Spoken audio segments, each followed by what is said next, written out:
What's up guys, it's Brandon here, and today I have a review of the 2011 Mercedes-Benz C300. So for this C300 class, you could probably notice that it is the luxury model because it has the emblem on top instead of in the middle of the grille. So over here we have our fog lights on both sides, as well as bi-xenon headlamps, which have the active curve assist, which means basically when you go around turns, the headlights will also turn with you to give you the best visibility possible. We have 19-inch 5-spoke alloy wheels. Up top here, we have rain-sensing windshield wipers, which are pretty neat.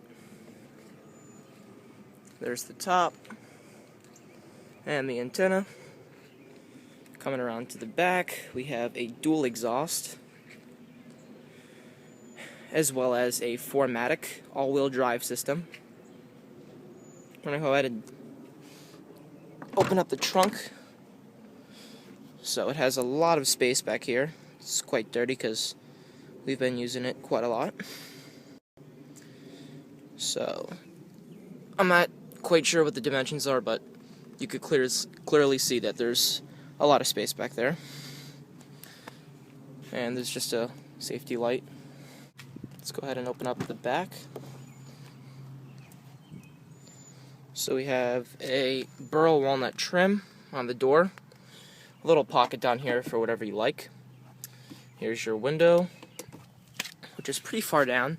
It's not like it's right up there like most cars have, but you know, you could get used to it. So coming into the vehicle, there's your seats, leather seats with nice contrast stitching.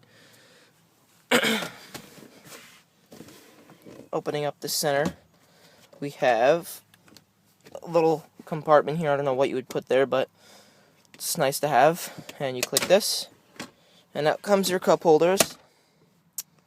Pretty neat. And you just fold this right back to get your center seat back into place. So here's your seat belt. Comes right from the side of the car there. Nice chrome handles.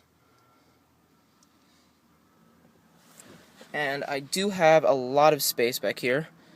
And that seat is about normal, where you would usually have a passenger seat. So down here we have 12 volt, as well as like a little pocket. Looks like it's for a cigarette. And you have your climate right here, your vents. And you also have lumbar support for the front seats, and I'll get to that in 1 second. Let's go around the front of the vehicle.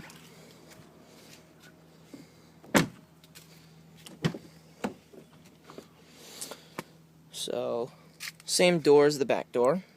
And forgot to mention, but you have your speakers here. I believe that they are Harman Kardon speakers, and you can also upgrade to the Bang & Olufsen for an extra amount of money, obviously. I'm sure you could see it, but it says Mercedes-Benz right here. And you can also get that to be illuminated as another option. These seats are pretty basic. They're, I don't know how many, maybe eight position, I'm not quite sure. But this is basically the most basic car that you could get. It doesn't have nearly as many options as you would want to have in a Mercedes, but it gets the job done. So this seat would normally have, you know, the headrests that would move up and down electrically, and the lumbar support wouldn't be manual. And also you would have more options for the seat to go up and down, left and right, and stuff like that. But like I said before, it's the most basic model you can have. So coming into the front here, you have your on switch, and here's all your numbers for channels and telephone programming. You have your heated seats, which you can also get ventilated, but that's another option. You could probably see the holes in the seats. Those would allow for the air to flow through and keep you cool in the summer. Over here you have your telephone, your system, telephone disc, and radio buttons, as well as your hazards. And here's your screen, so we're going to go ahead and pop that open. Should start right up. Low in the low 70s tomorrow, Monday. Partly sunny, hot and humid. Mid-90s on Tuesday. Sunny, hot and humid. High in the upper 90s. So, yeah, this nav screen is also very basic. It doesn't have navigation, even though I just said nav screen. But the way you control it is this little knob in here, almost like what Jaguars have. Except I actually like this controller a lot better. You can move up, down. It's not focusing. Alright, you can move up, down, left, right. Go up to here. You can change the channel up there. And just show you what the button is. Left, right, up, down, and you could spin. And you have a back button here, as well as a clear button. Here's your joystick for changing gear, neutral, park, or reverse, park, and drive. I'm not quite sure what this button is, sorry to say. I'll have to figure that out in the manual. Over here, you have a little button. You can't really see it. You press it, and it launches these two little flaps open to reveal a small pocket inside. Just have tissues in there.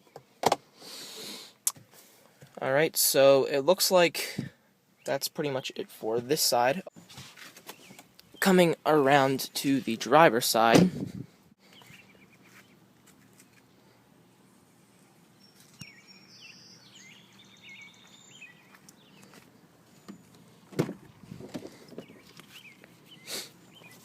you have your really nice steering wheel. I love this steering wheel. It's the heated steering wheel. You also have your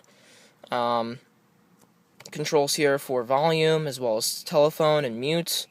This is to click it, and if you had the advanced nav screen, you could basically ask it for directions. You could say call whoever, almost like Siri on an iPhone. So it's pretty neat.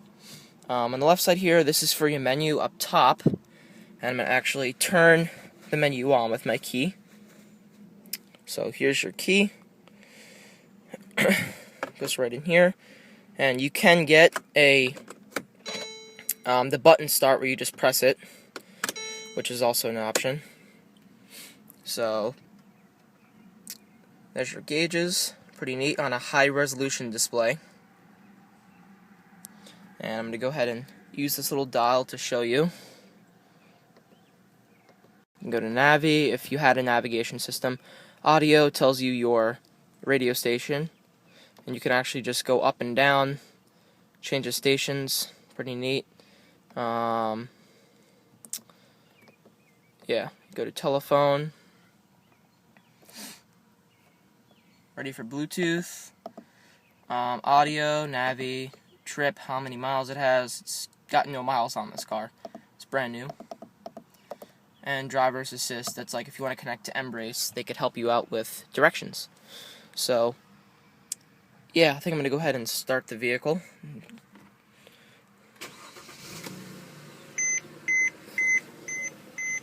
And I'm going to turn on one of the fog lights. Show you the front of the car.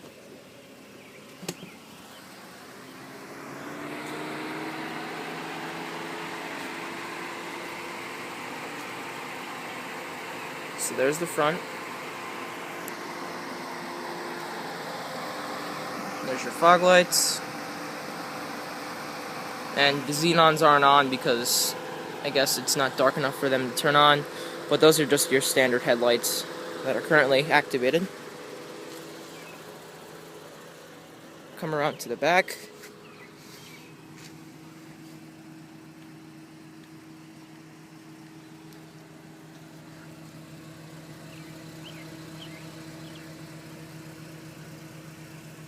Here's your dual exhaust.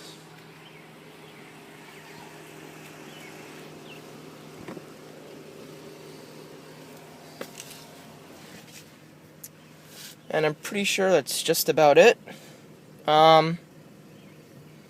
So yeah, this has been Brandon with a car review of the Mercedes-Benz C300. Thank you very much. Please rate, comment, and subscribe.